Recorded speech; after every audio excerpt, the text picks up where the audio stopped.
Sir अभी कितनी और मेहनत करनी पड़ेगी, इतने एफर्ट्स मारने के बाद भी रिजल्ट नहीं आ पा रहा। बच्चों, जीवन निरंतरता का ही दूसरा नाम है। हम जिस जगत में रह रहे हैं उसका अर्थ ही है जिसमें गति हो। आप पूछते हैं कि आपके वांछित परिणाम के लिए आपको कितनी और प्रतीक्षा करनी पड़ी। आपने माता शबरी का नाम जरूर सुना होगा। उनके संदर्भ में एक प्यारा सा प्रसंग मुझे याद आता है, आपसे कहता हूँ। शबरी को आश्रम में छोड़कर महर्षि मतंग जब देवलोक को जाने लगे तब शबरी भी उनके साथ जाने के लिए जिद करने लगी। यह उस समय की घटना है जब शबरी की आयु मात्र 10 वर्ष की थी। वो महर्षि का हाथ पकड़ करके रोने लगी। शबरी की इस अवस्था को देखकर महर्षि मतंग व्याकुल हो उठे। उन्होंने शबरी को समझाया, बेटी तुम्हारे इस आश्रम में भगवान आएंगे, तुम उनकी प्रतीक्षा करो। शबरी इतना तो अवश्य जानती थी कि गुरु वाक्य कभी असत्य साबित नहीं हो सकता, फिर भी उसने पूछा कि कब आएंगे। महर्षि मतंग त्रिकालदर्शी थे। वे भूत और भविष्य को देखने की क्षमता रखते थे। कुछ क्षण मौन रहने के बाद वे अपने घुटनों पर उस बालिका के सामने बैठे और उसे प्रणाम करने लगे। ब्रह्मर्षि मतंग बोले, बेटी अभी उनका जन्म भी नहीं हुआ, अभी दशरथ जी का लग्न भी नहीं हुआ। उनका विवाह कौशल्या से होगा, फिर प्रतीक्षा। उनका विवाह सुमित्रा के साथ होगा, फिर प्रतीक्षा।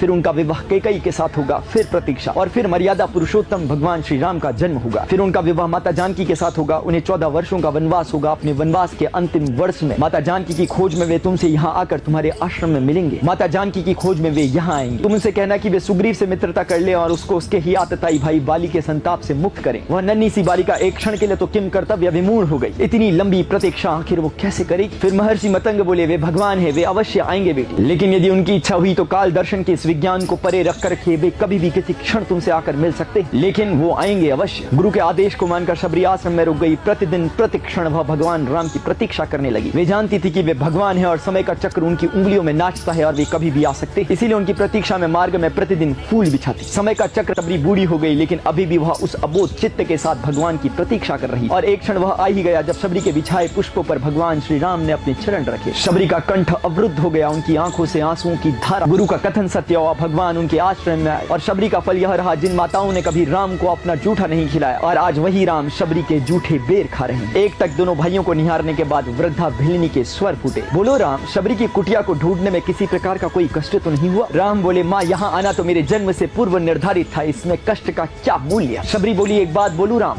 भक्ति में 2 प्रकार की शरणागति है। एक वानेरी भाव, जिसमें भक्त अपने भगवान को वैसे पकड़ लेता है जैसे बंदर का बच्चा अपनी माँ, और दूसरा मार्जारी भाव, जिसमें भक्त अपनी चिंता उस बिल्ली के बच्चे के समान अपनी माँ के ऊपर छोड़ देता है, जो उसे स्वयं अपने मुंह में दबाकर जो उसके लिए उचित है वो करती है। राम, आपकी इस प्रतीक्षा में मैंने मार्जरी भाव को साधा है। बच्चों, ये होती है प्रतीक्षा जो काल का अतिक्रमण करे, और ये होती है प्रतीक्षा जो भगवान को आपके दरवाजे में आने तक के लिए विवश कर दे। तो आपकी ये लौकिक इच्छाएं इसके समक्ष क्या सामर्थ्य रखती है। वास्तव में राम कौन है? कर्म की संपूर्णता राम। श्रीमद् भगवद गीता के अध्याय नंबर 4 श्लोक नंबर 24 का भगवान श्री कृष्ण का संदेश है। ब्रह्मार्पणम ब्रह्म हवि ब्रह्मा गणो ब्रह्मण हुतम ब्रह्मेव तेन गंतव्यम ब्रह्म कर्म समाधिना। अपने कर्म में लीन हो जाओ, कर्म फल की चिंता ना करो, अपने प्रयासों की गिनती मत करो।